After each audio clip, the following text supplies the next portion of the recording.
about how I believe Stargate is going to be back on the TV soon. How I think Amazon, as the new owners of MGM, are going to be really pushing to bring this franchise back. And that Brad Wright has been talking about it for 2 years, about how he has been developing a new show. Now, in that video, I made a flippant comment about SGU, Stargate Universe, and how I always found it boring. I was challenged by one of my main subscribers to go and watch it again and to see whether it really is as boring and as completely forgettable as I said. So I'm going to take up that challenge. I have signed up to the MGM channel on Amazon.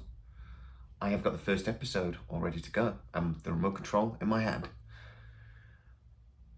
I'm going to watch Stargate Universe and I'm going to tell you exactly what I think. First thing I'm going to say about this is that on Amazon, they rate out of 5 stars all the TV shows. There's been 1,354 ratings on Stargate Universe Season 1, and it has 4.5 stars. It has 7.8 out of 10 on IDBM. Maybe I got Stargate Universe wrong. Maybe it just wasn't SG1. So I didn't appreciate it. So I'm going to go into this with an open mind. I'm hitting play. One of the interesting things I know about this series actually is that a lot of the sets are actually reconfigured sets from SG1 that they just weren't using anymore because the series had ended. I actually really like Robert Carlyle as well. I never really liked his character in this series, but I always really loved Robert Carlyle as an actor. And I can't remember the chap's name, but the scientist, the young guy in this, he was really good. He was really liked. Just before we get started, you know, the one thing I always thought about SGU when it came out though, Battlestar Galactica came out a year before to critical acclaim. I always thought they were kind of trying to copy it. You know, they were trying to copy the style, and maybe that's why it didn't work, or maybe why I didn't like it. The opening sequence with the seed ship coming across, so and us zooming. I always loved how the back end of it kind of looks like a pyramid. As well, Ming Na is in it. I'd forgotten she was in it. See what I mean about this film being quite forgettable. There's so many characters in it that I've forgotten about. Oh, there's a blonde woman in it as well that I've forgotten about. And there's Robert Carlyle, who just smashed his face into the ground.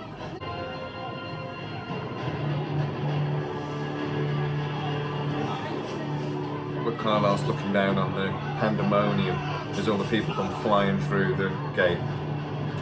Standing over it like godlike, smirking at them almost. We never really quite know whether Robert Carlyle's a good guy or a bad guy in the first series, do we? That was quite cleverly done. The problem is, I suppose, he's not particularly likeable. It's the downside. Just doing the flashback part. The Eli character was the one I loved the most, and he was brilliant. And I love any opportunity for O'Neill to be anything near Stargate. When he told him, what if happens if I don't sign this agreement? O'Neill will beam you up to our spaceship. And then they do! The Hammond, which is just fantastic. A little nod to Donna Davis there. You know everything, don't you?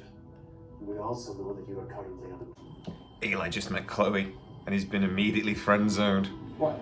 Poor sod. Straight back onto the starship now. The Eli arc is one of the only interesting things in the early episodes. But now we've already seen that Robert Carlyle's aboard the bridge before everybody else. Without waiting. The design is clearly ancient, in the truest sense of the word. Launched hundreds of thousands of years ago. Nothing less. Faster than light, yet not through hyperspace. So they've just got to the Icarus base. First sign that this show is trying to be a little bit different, even though the first series of SG1, we had a bit of nudity. We have just had a little bit of sex. This is Lieutenant Scott. Always good. Assigned to you. Lieutenant Scott is a dirty little bugger, but he is going to be falling for Chloe soon. Spoilers. The Icarus base Unbelievable. is probably where we're going to see Amanda tapping, if I remember correctly. It's weird how fast you can start to take something like this for granted. So, if Stargate can instantly transport you to another planet, why do we fly here on a spaceship? Something to do with how this one's tied into the planet for power. Apparently it's been modified, only dialed out because incoming wormholes are too dangerous. You're the genius. You probably tell me better. All I did was solve a puzzle in a video game. You figured out something Dr. Rush has been trying to figure out for months, which, by the way, a lot of people were glad to see. And of course you know, Colonel Telford. Ready for this, Colonel? You just give the word, sir. Oh, I did it quite a while ago. Colonel Telford's in it! Yeah, my 1.6 billion. Which is brilliant because I live in a town called Telford, or grew up in a town called Telford. So I always quite like that. Thank you, everyone. And Lou Diamond Phillips is brilliant in everything. This? Colonel Young's introduction to this series was was violent. He came flying through much more aggressive than anybody else. He's already injured, already had a seizure. And we're getting hints that there's other medical issues. This time we're sure.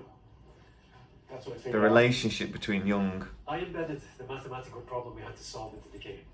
I then engineered your solution into a practical, workable application. we're already seeing hints of the relationship between Rush and Eli as well. Drawing power. Even when Dangerous, yes, but they mention how Eli solved Rush's problem, Rush immediately then has to come in and go, yeah, but I put it into a practical solution. You might have thought of it, clever boy, but I actually then figured out how to use it. We also then see when the test is We happening, best run through your equations again. everybody else wanted to shut it down. They were seeing fluctuations in the power. And then he doesn't want to think, he's desperate for it to work. That follows through. He then immediately blames Eli. It obviously does work now because here we are, back. Panic is starting to build up now as the life support is failing.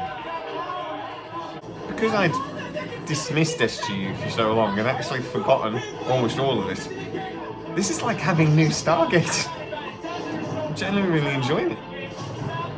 It's very cool to see all the 302s and Death Gliders flying around and the attack on the Pegasus station. Dr. Sims. The hints at all the different relationships and things are interesting, and I fear that's what happens on the rest of the series. That the first episode is actually pretty exciting because lots happened. What I'm remembering is that in the future episodes nothing really happens. They're more worried about where's the water, you know, how do we get the life support working and things like that. And it's all very clever and very stylistic, but one of the things I really love, though, is the ambition of this show. The sets are phenomenal. Mostly borrowed from SG1, but they're still beautifully done. The actors, like Robert Carlyle, are proper, good, legitimate actors. SG series were always quite ambitious.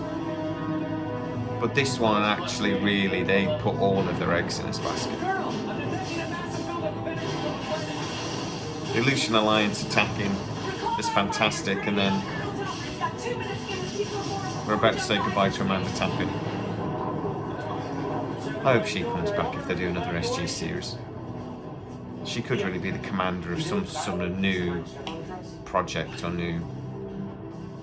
The attack started a chain reaction at the planet's core. There's no way of stopping that, and any blast could easily translate through an open wormhole. It's too dangerous to dial. You could have dialed somewhere else, anywhere else. Dr. Rush has just come up with some bullshit excuse why they can't dial home and they have to dial the 9th chevron. We don't know what's on the other side. Damn it, Rush! Can't be worse than here, can it? But it worked. Nobody move. Await further instructions.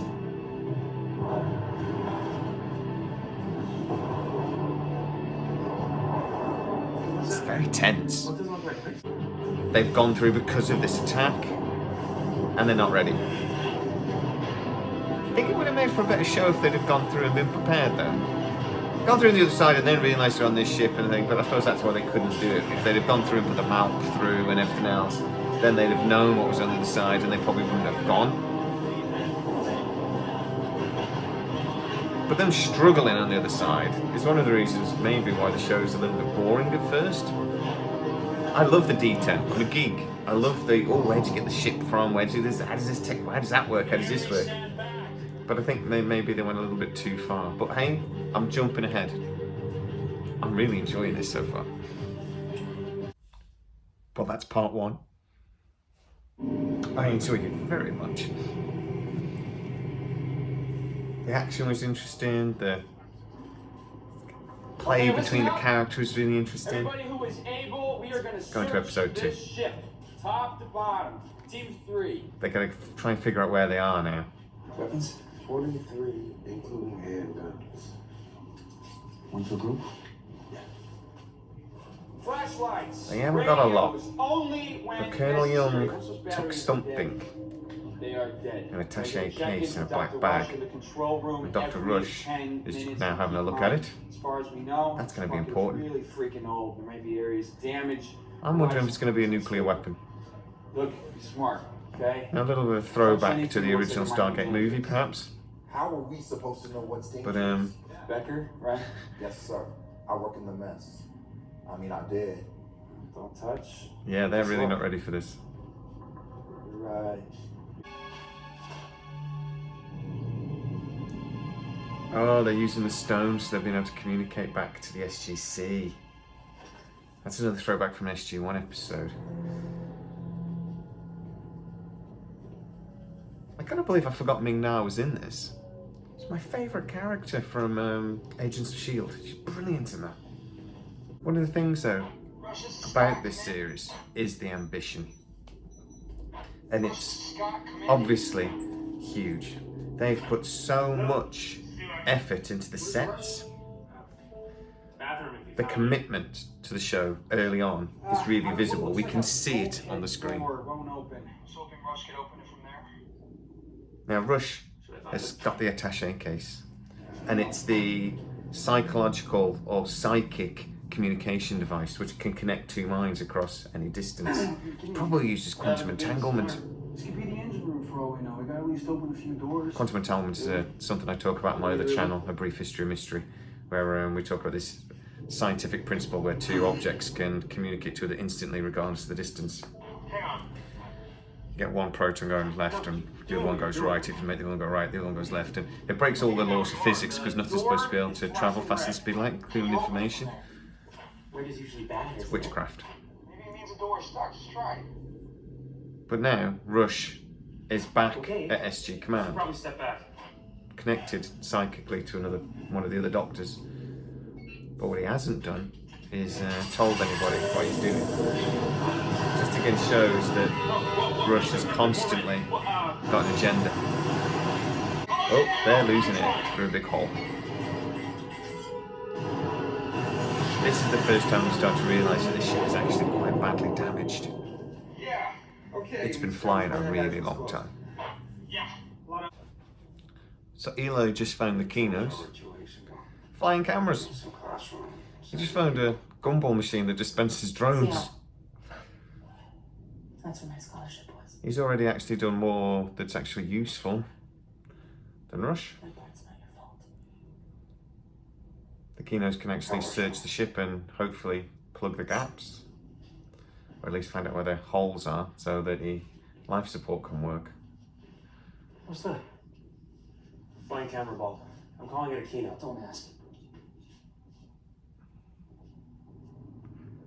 Rush, though, is actually impressed with the Kino. Comes with a remote. Thought we could use it to look around. What do you have? Oh, well, it's not so good, really. These processing nodes are scrubbers, responsible for cleaning CO2 from the air. Here, here, and here. It's indicating malfunction. Others are failing. This is Scott. CO2 scrubbers. That's a bit of a problem. I'm just saying that you better stay out of my face. Though he's saying you can survive 3 minutes without air, 3 days without water, 3 weeks without food. So those are always your immediate problems in a survival situation. Colonel Young wants to see you right Can I away. breathe? There should be a Can I plan drink? complete. Can I eat? At the moment, it's can I breathe? Bit of a problem. Gree is an interesting character. Complete nutter. Was obviously in detention, we don't know why, at the start of the series, start of the episode, sorry. Now we have to wonder, is he actually crazy? I think I found the leak. Or is he just angry? Now, there's another door on the back of the shuttle, but there's no control. Maybe we can close it off locally. It's going to be a very interesting sort of Not 100% character arc. I forgot about the shuttles as well, actually. They're quite nice looking shuttles. I like the back end on and the tail end section. Just in the areas we need it. We haven't found a way yet. Seems to be operating at maximum capability. All the metal and stuff's rotten, but the chairs actually seem quite tidy. Open the door! The leather's quite good, Nick. Well, that's not good.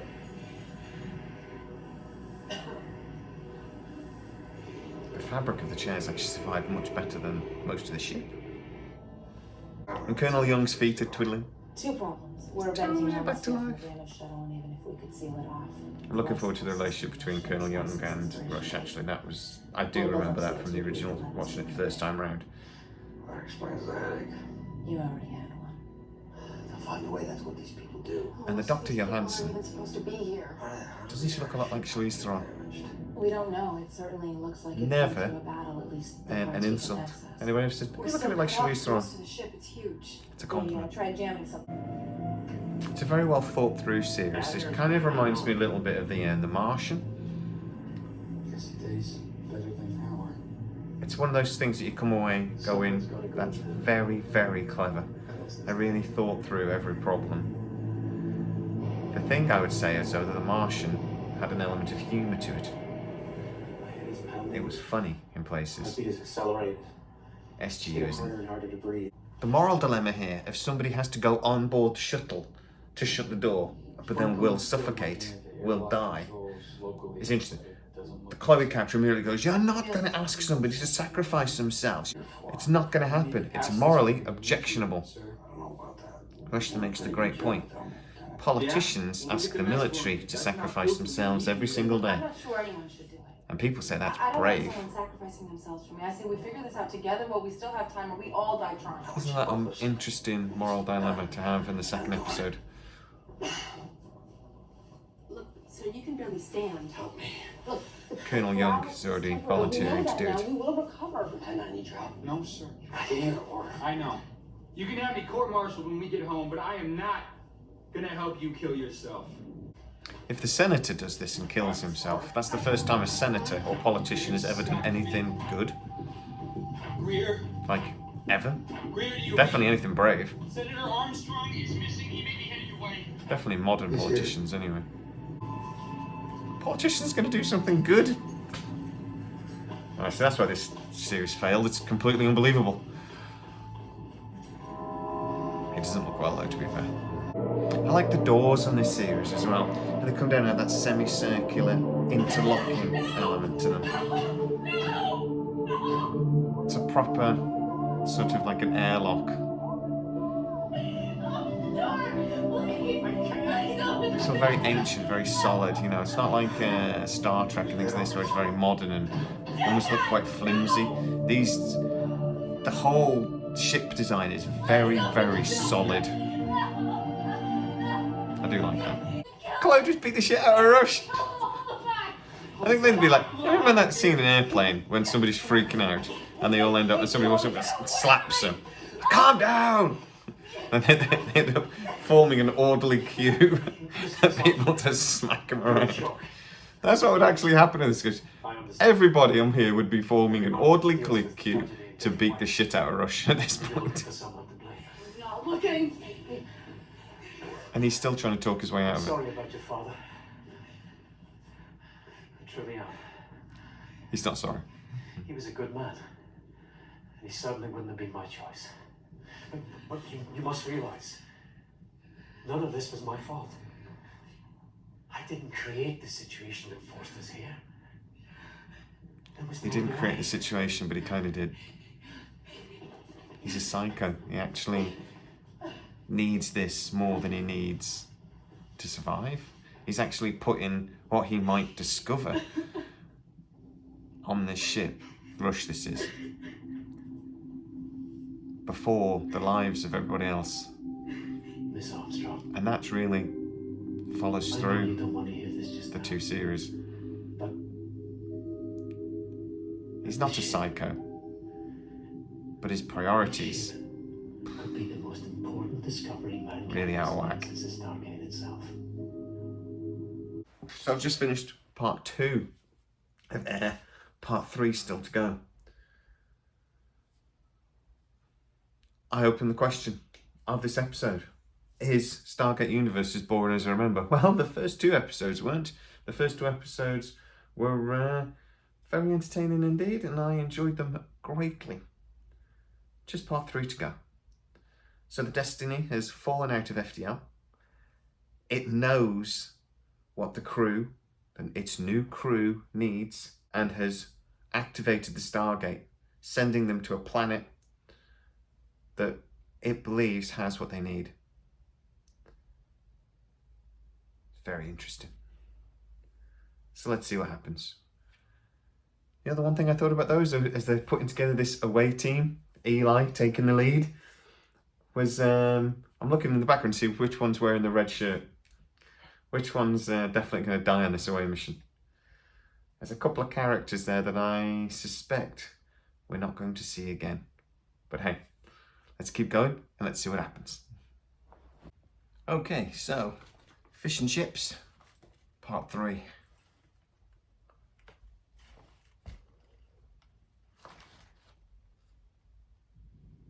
Destiny. The design is clearly ancient, launched hundreds of thousands of years ago. There's a last time on Stargate SGU bit. We are on a ship, but we have no idea where we are in relation to Earth. So now we're getting into the we're all gonna die phase. And they're all getting ready to say goodbye. And I'm using the stones to telepathically communicate across hundreds of thousands of light years. I have something to tell you. Eli just cracked his first joke. Stop! I was expecting to see the Statue of Liberty coming over that last June. That beautiful white desert that they're in at the start of the 3rd series, looking for the whatever they can use to scrub the CO2. Again, the ambition of this series, way, way up there. The cost, the production cost must have been through the roof. And I suspect that's probably why the series got cancelled at the end of the 2nd series, because the viewing figures never really met the expectations. Every sci-fi series though, the first 2 series aren't very good. Voyager, first 2 series, rubbish. Until 7 of 9 turned up and fighting Species 7462. It was boring. Very forgetful. The first 2 series of TNG weren't very good. Deep Space Nine, until the Defiant turned up and the Pegasus got destroyed, it wasn't really particularly interesting.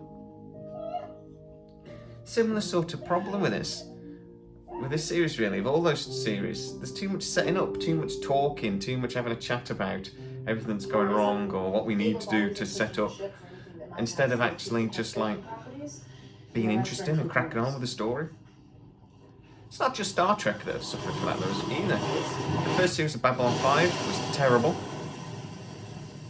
Colonel, we were able to dial out to the planet again. Colonel Young and Chloe are using the communication stones. This is Colonel Telford, Dr. Mehta. Right, okay. Battlestar Galactica started with that mini-series film that was incredible, and I'm going to do a watch-along of it. But then actually, to be fair, it just slowly got more boring as it went on. Roughly 9 hours. Beautifully filmed again, but nothing happened. We do have power issues to be aware of. Another problem with SGU, though, is that the protagonist isn't there. I know a bad guy's going to turn up in a couple of episodes, but I can't remember anything about that bad guy. I understand that there are other Stargates in range. In every good sci-fi series, the bad guy is as important as the good guy. You know, the Borg made TNG, made Voyager, to be fair. The Jem'Hadar and the Dominion were a great adversary for the DS9 series. the Sith in Star Wars, You should rest. Terminator in the Terminator series, everything. The Predator in the Predator series. The bad guy makes the sci-fi series just as much as anything else. That's something else SGU was missing to a large degree, because, you know, in the first series, survival is the enemy. Alright, come on. Let's go. Hey, makes a great Bear Grylls episode, but doesn't really make for a great sci-fi series. Eli looks more and more like a cherry tomato the longer the episode goes on. He's not a man that's built for the desert and the warm conditions, I feel. But they found the lime, thanks to the Will-o'-the-Wisp character. If he can survive long enough to get a massive bag full of heavy lime back to the gate. But Gree is there looking. And it's found him! Yay! Now all they can do is get back before the Stargate closes and Destiny heads off. Tension! Incoming. Here they come. So one thing is, really, is I don't like the new Stargate in this series. One of the reasons why I like the old Stargate from SG1 was the mechanical nature of it. When the chevron encoded and it opened up and everything. Now it just sort of spins around and lights up. It's kind of a digital version of the Stargate. I liked it before. But they needed to change it, I suppose, to get that different feel. It's supposed to be from a different time. Eli, do it now. So Dr. Rush has put this brilliant idea that Eli's to put his arm into the event horizon but wait. As they've run out of time and the Destiny's about to leave, he's hoping there's some sort of safety protocol in place so that the Destiny won't leave as the 12-hour time frame runs out. Or Eli's going to lose his arm.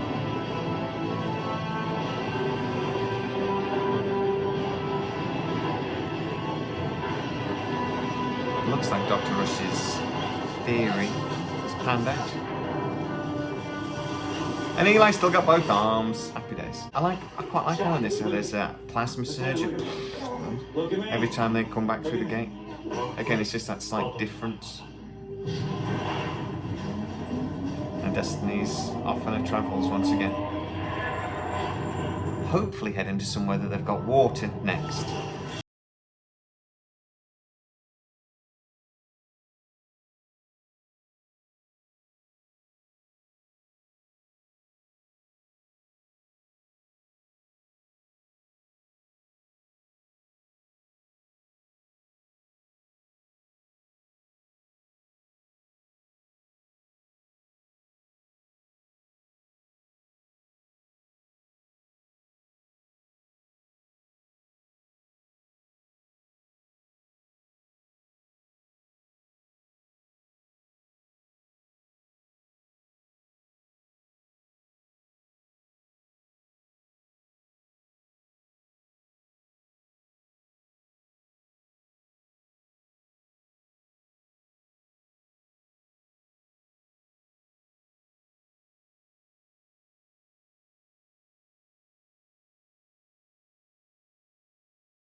If you haven't watched Stargate SGU in a long time, like me, go find it, watch it, you'll enjoy it.